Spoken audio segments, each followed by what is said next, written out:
34వ వచనం చదువు. ఐగుప్తులోనున్న నా ప్రజల దురావస్థను నేను నిదానించి చూచి తిని, వారి మూలుగు వింటిని, వారిని విడిపించుటకు దిగి వచ్చి ఉన్నాను. రమ్ము, నేను ఇప్పుడు నిన్ను ఐగుప్తునకు పంపుదునని అతనితో చెప్పాను. చాలు. పోయిన వారంలో మనం ఈ వాక్యాన్ని ఒకసారి చదువుకున్నాం. దానికి కొంచెం లోతుగా ఈరోజు మనం ధ్యానం చేద్దాం. దేవుడు మరి తన ప్రజలైనటువంటి ఇశ్రాయేలును, వారి యొక్క మొరను చూశాడు, విన్నాడు. అలాగే వారిని రక్షించడానికి లేక విడిపించడానికి ఆయన దిగి వచ్చాడు అన్న విషయం మనకు ఈ లేఖనం బట్టి మనకు అర్థమవుతుంది. నిర్గమకాండంలో 2వ అధ్యాయం 24, 25 వచనాల్లో చదివినప్పుడు కూడా యాజిటీస్గా ఇదే మాట అక్కడ ఉంటుంది అన్నమాట. అదే మాటను స్టెఫను తీసుకొని అదే విషయాలను ఇక్కడ ఉన్నటువంటి ప్రజలకు చెప్తున్నాడు. దేవుడు తన ప్రజలను చూస్తాడు, వారి బాధలను చూస్తాడు, వారి యొక్క పరిస్థితులను చూస్తాడు, వారి ఇబ్బందులను చూస్తాడు, వారి మొరను వింటాడు, వారిని రక్షించడానికైనా వారి మధ్యలోనికి వస్తాడు అన్నది మనకి లేఖనాన్ని బట్టి మనం అర్థం చేసుకోవచ్చు. చాలా సందర్భాల్లో ఇలాంటి విషయాలు జరిగినాయి, మనం చూస్తాం బైబిల్లో. చాలా సందర్భాల్లో అపొస్తలుల కార్యములు కూడా, మరి అపొస్తలులు సువార్త ప్రకటిస్తున్నప్పుడు, చెరసాల్లో వేసినప్పుడు మరి దూత వచ్చి వారిని విడిపించినట్టుగా, దూత వారికి సహాయం చేసినట్టుగా చాలా సందర్భాల్లో చూస్తాం. నేటికి కూడా దేవుడు అలాగే పనిచేస్తాడు. అయినా సరే దేవుని ప్రజలను నడిపించడానికి దేవుడు ఒక సేవకుని లేక ఒక మనిషిని ఏర్పాటు చేసుకుంటాడు. ఆ మనిషే దేవుని సేవకుడు. దేవుడు ఏర్పరచుకున్న మనిషే దేవుని సేవకుడు, దేవుని ప్రజలను నడిపించడానికి. కాబట్టి ఈ వచనాన్ని మనం కొంచెం లోతుగా ధ్యానం చేద్దాం. అదేవిధంగా నిర్గమకాండం 23వ అధ్యాయము 20వ వచనాన్ని మనం చదివితే, ఇశ్రాయేలు ప్రజలను దేవుడు విడిపించి ఐగుప్తు నుంచి తీసుకువెళ్ళాలనే ఉద్దేశంతో ఒక సేవకుని ఎన్నుకున్నాడు. ఆ సేవకుణ్ణి తన ప్రజలకు తోడుగా ఉంచి వారిని నడిపించడానికి సేవకుని వారికి ముందుగా ఉంచి నడిపిస్తున్నట్టుగా మనం చూస్తాం. 23వ వచనాన్ని ఒకసారి చదువుదాం. నిర్గమకాండం 20:23. మీరు నన్ను 23:20. ఇదిగో, త్రోవలో నిన్ను కాపాడి నేను సిద్ధపరిచిన చోటుకు నిన్ను రప్పించుటకు ఒక దూతను నీకు ముందుగా పంపుచున్నాను. ఆయన సన్నిధిని జాగ్రత్తగా నుండి ఆయన మాట వినవలను. ఆయన కోపం రేపవద్దు. ఇదిగో, త్రోవలు నిన్ను కాపాడి నేను సిద్ధపరిచిన చోటుకు నేను రప్పించుట ఒక దూతను నీకు ముందుగా పంపుచున్నాను. ఒక దూతను ముందుగా పంపుచున్నాను. ఇజ్రాయేల్ ప్రజల గురించి దేవుడు చెప్తున్న మాట, త్రోవలో నిన్ను కాపాడి నేను సిద్ధపరిచిన చోటుకు నిన్ను రప్పించుటకు ఒక దూతను, ఒక సేవకుని నీకు ముందుగా పంపుచున్నాను. ఇక్కడ చెప్పబడిన దూత యెహోవా దూతగా పిలువబడ్డాడు. ఆయనే యేసుక్రీస్తుగా కూడా మనం కొత్త నిబంధనలు గుర్తించవచ్చు. పాత నిబంధనలు అంతట్లో చాలా సందర్భాల్లో యెహోవా దూతగా ఆయన పిలువబడ్డాడు. ఇప్పుడు దేవుడు ప్రజెంట్ ఉన్నటువంటి తన ప్రజల జీవితాల్లో తన బిడ్డలను నడిపించడానికి యేసుక్రీస్తు ఒక సేవకుడుగా ఎలాగైతే వచ్చాడో, ఆ తర్వాత ఆయన శిష్యులను, అపొస్తలులను, ప్రవక్తలను, ఆయన సేవకులను తన ప్రజలకు ఒక దూతగా ఉంచాడు. ఒక సేవకుడిగా, ఒక దూతగా తన ప్రజలను నడిపించడానికి. ముఖ్య ఉద్దేశం ఏంటంటే వారిని కాపాడడానికి, వారిని నడిపించడానికి, వారిని తోడుకొని వెళ్ళడానికి, దేవుడు ఉద్దేశించిన, ఆయన సిద్ధపరిచిన చోటుకు నడిపించడానికి. అంటే దేవుని యొక్క ఉద్దేశము, ఆయన సంకల్పము చొప్పున నడిపించడానికి దేవుడు ఒక సేవకుని ఏర్పరచుకుంటాడు అన్న విషయాలు మనం చదువుకోవచ్చు. చాలా సందర్భాలు ఉన్నాయి. యెషయా గ్రంథం 63వ అధ్యాయము 9వ వచనంలో కూడా ఆయనే వచ్చి వారిని రక్షిస్తాడు, ఆయన వచ్చి వారిని కాపాడుతాడు. ఇవన్నీ యేసుక్రీస్తులో ఈ ప్రవచనం నెరవేర్పు జరిగాయి. అయినా యేసుక్రీస్తు తర్వాత కాపరులుగా, సేవకులుగా దేవుడు ఏర్పరచుకున్న బాధ్యత కూడా ఇదే. దేవుడు రక్షిస్తాడు, దేవుడు స్వయంగా కాపాడుతాడు, దేవుడు తోడుగా ఉంటాడు, నడిపిస్తాడు అన్న సందర్భం తీసుకుంటే అవన్నీ కూడా ఆయన ఏర్పరిచిన సేవకులకు కూడా వర్తిస్తాయి. అందుకనే నేను విన్నాను, నేను చూశాను, నేను దిగి వచ్చాను, అయినా సరే నువ్వు రమ్ము, నా ప్రజలు నువ్వు ఐగుప్తులో నుండి తోడుకొని వెళ్ళాలి. అన్న మాట సేవకునికి ఇవ్వబడింది. అయితే ఇక సేవకుని గురించిన కొన్ని విషయాలు ఇక్కడ మనం ఖచ్చితంగా నేర్చుకోవాలి. దేవుడు తన సేవకుని పంపుచున్నాడు, తన ప్రజల యొద్దకు పంపుచున్నాడు, తన ప్రజలను నడిపించడానికి, వారిని తోడుకొని పోవడానికి తీసుకెళ్తాడు అన్న విషయం నిర్గమకాండం 3వ అధ్యాయం 10వ వచనంలో ఇక్కడ స్తెఫను చెప్పిన ఇదే మాట అక్కడ ఉంటుందన్నమాట. అదే మాట ఒక్కసారి మీరు చదవండి. నిర్గమకాండం 3వ అధ్యాయము 10వ వచనం చదివితే, కాగా రమ్ము, నిన్ను ఫరో యొద్దకు పంపెదను, ఇశ్రాయేలీయులైన నా ప్రజలను నీవు ఐగుప్తులో నుండి తోడుకొని పోవలను అనెను. సేమ్ ఉందా లేదా? ఇక్కడ ఏ మాట అవుతుందో అదే మాట, అక్కడి మాటనే స్తెఫను చెప్తున్నాడు. ఇశ్రాయేలీయులైన నా ప్రజలను ఐగుప్తులో నుండి నీవు తోడుకొని పోవలను. దేవుడు సేవకుని ప్రజల రక్షణకు మధ్యవర్తిగా నిలబెట్టాడు. హల్లెలూయా. సేవకుని గురించి కొన్ని విషయాలు క్లుప్తంగా ఈరోజు ఒక్కొక్క మాట మనం జ్ఞాపకం చేసుకుందాం. ఇంత గొప్ప దేవుడు, ఇంతగా ఆయన తన ప్రజల ప్రార్థనలు విని, మొరలు విని, వారిని చూసి, వారి బాధను, వారి దురవస్థను చూసి, వారి యొద్దకు వచ్చి వారిని విడిపించడానికి వచ్చిన దేవుడు ఇప్పుడు మోషేను పిలిచి, తన సేవకుడైన మోషేను పిలిచి, నీవు నా ప్రజలను తోడుకొని పోవాలి అని చెప్తున్నాడంటే సేవకుని పట్ల దేవునికి ఒక ఉద్దేశం ఉంది. ప్రజలకు దేవునికి మధ్య సేవకునికి ఒక ప్రత్యేకమైన బాధ్యత ఉంది. ఆ విషయాన్ని మనం గమనించాలి. సేవకుని ప్రజల రక్షణకు మధ్యవర్తిగా నిలబెట్టాడు. మోషే లేకపోతే ఇశ్రాయేలు బయలుదేరేది కాదు. అలాగే సంఘానికి కూడా దేవుడు తన సేవకుని ఆశీర్వాదంగా ఇస్తాడట. ఆమేన్. ఇప్పుడు ఇశ్రాయేల్ ఐగుప్తు నుంచి బయటికి వెళ్ళాలంటే అన్ని వెనకాలండి చేసేది దేవుడే, కానీ ఎవరిని ముందు ఉంచుతున్నాడు? మోషేని. అన్ని చేపించేది దేవుడే, అన్నిటికీ బలాన్ని ఇచ్చేది, కృపనిచ్చేది, శక్తినిచ్చేది, కార్యాలు చేయాలన్నా, అద్భుతాలు జరగాలన్నా, ప్రతి కార్యము, అద్భుతం, సూచక్రియం ఏది జరగాలన్నా దేవుడే చేస్తాడు. కానీ వెనకుండి చేస్తాడు. కానీ ముందు ఎవరు నడిపిస్తాడు? సేవకుని నడిపిస్తాడు. అలాగే ప్రజల రక్షణకు మధ్యవర్తిగా దేవుడు మోషేని పెట్టాడు. ప్రజలు రక్షించబడాలంటే దేవుడు ఆకాశమందు ఉన్నాడు, ఆయన ఆత్మస్వరూపిగా ఉన్నాడు. ప్రజలు ఎలా రక్షించబడతారు అంటే తన ప్రజల మధ్యలోనికి తన సేవకులను దేవుడు పంపించి, వారి బంధకాల నుంచి విడిపించి, వారిని రక్షణ మార్గం నడిపించడానికి సేవకుని పంపిస్తాడు. ఆనాడు ఇశ్రాయేలు ఐగుప్తు నుంచి బయలుదేరాలంటే ఎవరు వెళ్ళాలి? ఐగుప్తులోకి మోషే వెళ్ళాలి. ఈ గ్రామంలో కొంతమంది ప్రజలు రక్షణలోనికి రావాలి, ప్రజలు రక్షణలో స్థిరపరచబడాలి, దేవుని మార్గంలో నడవాలి, దేవుని యొద్దకు వాళ్ళని నడిపించాలంటే దేవుడు పని చేస్తాడు. కానీ ఎవరిని పంపుతాడు? ఈ గ్రామంలోని ప్రజల మధ్యకి ఎవరిని ఉంచుతాడు? వారి మధ్యలో సేవకుని ఉంచుతాడు.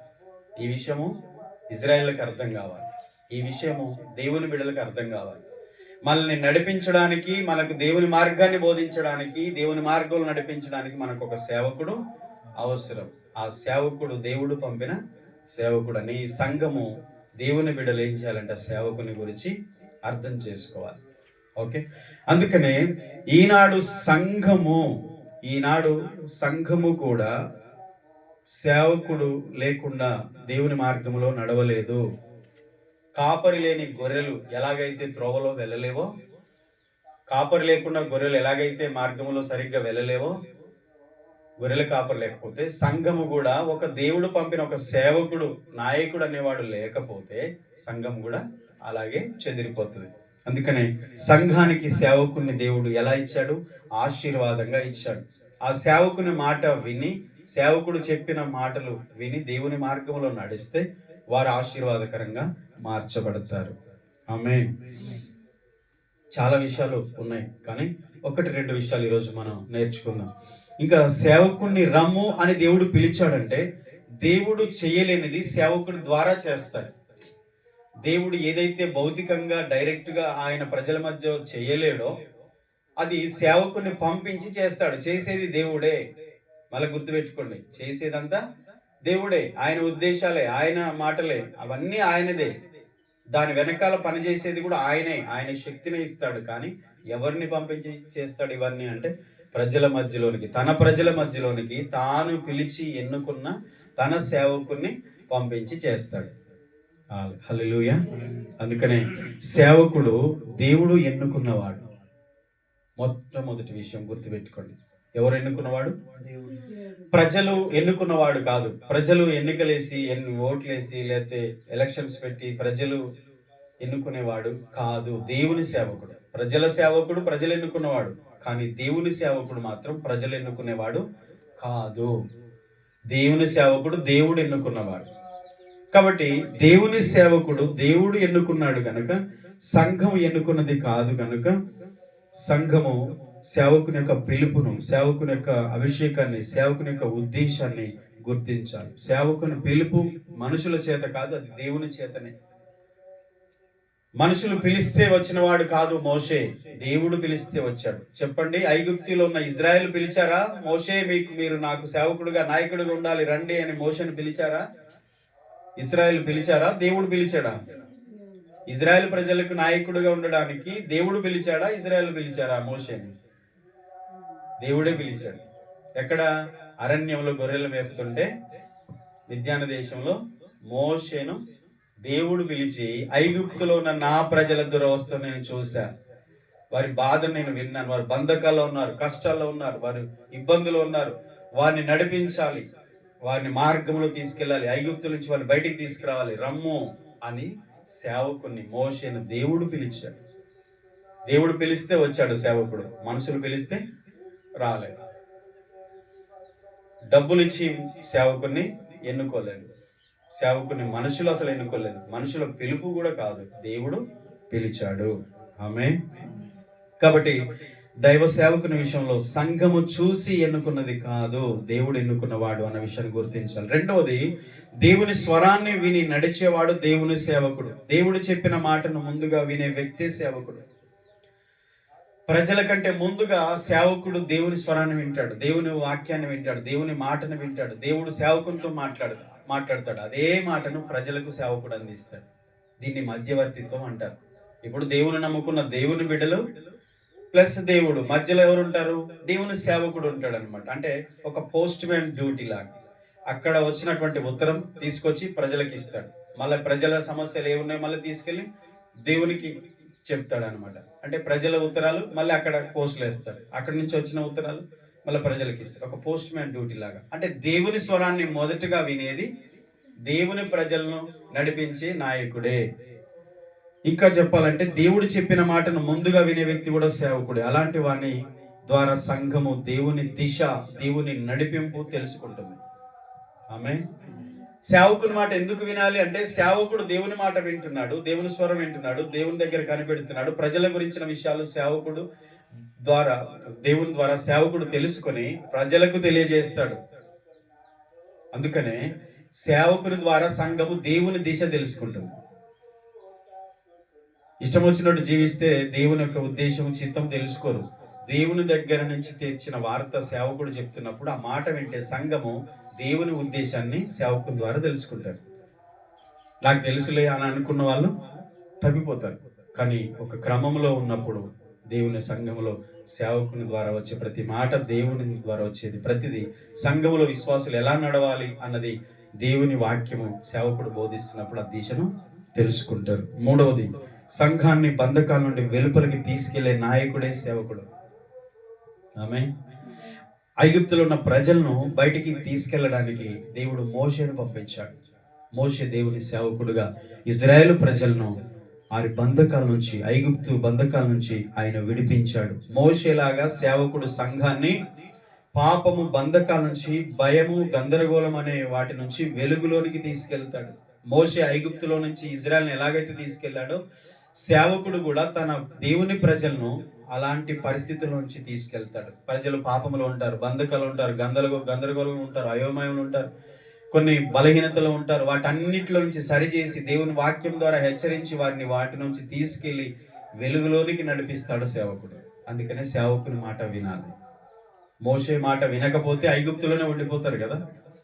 మోషే చెప్పిన మాటలు వినకపోతే, దేవుడు నన్ను పంపించాడు ఇక్కడ నుంచి వెళ్ళాలి అని చెప్పినప్పుడు వారు లోబడకపోతే ఎక్కడుంటారు? ఇంకా ఐగుప్తు అనే పాపంలోనే ఉండిపోతారు. అదే దేవుని సేవకుని మాట వింటే బయటికి వస్తారు. రమ్ము నేను నా ప్రజల యొద్దకు నిన్ను పంపుచున్నాను, ఐగుప్తు నుంచి వారిని తోడుకొని పోవాలని మోషేను పిలిచాడంటే దేవుని ఉద్దేశం అంతా ఇదే అన్నమాట. ఓకే, ఇక సేవకుల ద్వారా దేవుడు చేసే కార్యాలు. శత్రువుల ఎదుట సంఘానికి కవచం దేవుని సేవకుడు. ప్రతి పరిస్థితిలో సంఘము సేవకుని మాట విని, లేకపోతే సేవకునితో కుటుంబంతో దేవుని సంఘం ఎలాగైతే ఒక కమ్యూనికేటెడ్గా ఉంటారో, ఒక కమిట్మెంట్గా ఉంటారో, ప్రతి విషయంలో సేవకులతో కలిసి ప్రార్థన కానీ, సేవకుడికి ఇచ్చిన పరిచయం కానీ, వారు ఎప్పుడైతే ఇన్వాల్వ్ అవుతుంటారో, సహవాసంలో ఉంటారో, వారు ఖచ్చితంగా చుట్టూ వారికి వ్యతిరేకంగా ఉన్న శత్రువు నుండి, సాతాను నుండి దేవుడు వారిని విడిపించడానికి సేవకుని వాడుకుంటాడు. ఆమేన్. అందుకనే చాలా సందర్భాల్లో సేవకుడు చెప్పిన మాట, ఉపవాసం ఉండాలమ్మా, ప్రార్థన చేయాలి, కుటుంబంలో ప్రేయర్ జరగాలి, ఈ ప్రార్థన ఆ ప్రార్థన, సహవాసం, ఈ కూడిక ఆ కూడిక రండి అని చెప్తున్నాడు. ఎందుకంటే సేవకుడు చేసేదంటే బయట తోడేళ్ళు ఉన్నాయి, బయట పులులు ఉన్నాయి, బయట సింహాలు ఉన్నాయి, బయట శత్రువులు ఉన్నారు. దేవుని పిల్లలు ఎలా ఉండాలంటే, శత్రువు బారి నుంచి తప్పించబడాలంటే ఒక కాపరికి దగ్గరగా ఉండాలి. కాపరి ఏం చేస్తాడు? గొర్రె పిల్లలన్నింటినీ కాపాడుతుంటాడు. ఆ బాధ్యత కాపరికి దేవుడిచ్చాడు కనుక ఆ గొర్రె పిల్లలు ఎలాగుండాలి? కాపరికి లేక దేవునికి, సంఘానికి, సహవాసానికి దగ్గరగా ఉండాలి. ఆ బాధ్యత సేవకుడు తీసుకుంటున్నాడు కాబట్టి సేవకుడిని దేవుడు ఎలా ఉంచాడట? శత్రువుల ఎదుట సంఘానికి ఒక కవచంగా ఉంచాడు సేవకుని. ఆమేన్. అందుకే సంఘం సేవకుని మాట వినాలి. వినని మాట విన్న వాళ్ళు అందరూ కూడా చెదిరిపోతుంది. ఇప్పుడు మాట వినని గొర్రె పిల్లలు ఏమవుతాయి? బయట అడవి జంతువులకు బలైపోతూ ఉంటాయి. ఇష్టం వచ్చినట్టు తిరిగి వాటికి అన్నిటి కూడా కష్టాల పాలవుతూ ఉంటాయి. అలాగే ఫరో ముందు మోషేని నిలిపినట్లు సేవకుడు ఆత్మీయ యుద్ధంలో సంఘానికి ముందుండి రక్షణగా నిలుస్తాడు. ఫరో ఒక శత్రువు అనుకోండి దేవుని ప్రజలకు. ఫరో ముందు ఎవరు నిలబడ్డారు? ఇజ్రాయెలా, మోషేనా? మోషే నిలబడ్డాడు. అందుకనే సేవకుని దేవుడు ముందు ఉంచుతాడు. శత్రువుకు ముందు సేవకుని ఉంచుతాడు. తన ప్రజలకు శత్రువుకు ముందు సేవకుని దేవుడు నడిపిస్తూ ఉంటాడు. ప్రతి పరిస్థితిలో కూడా సేవకుడే దాన్ని ఎదుర్కొంటూ ఉంటాడు. దేవుడు తోడుగా ఉండి విజయాన్ని ఇస్తాడు. ఆమేన్. సంఘానికి దేవుని స్వరానికి సేవకుడు ప్రతినిధి అన్నమాట. సంఘానికి దేవుని స్వరానికి ఒక ప్రతినిధిగా ఉంటాడు. అంటే స్వరాన్ని వింటాడు, వాక్యాన్ని వింటాడు, దేవుని మాటలు వింటాడు, అవి తీసుకొచ్చి సంఘానికి బోధిస్తాడు. అది హెచ్చరిక.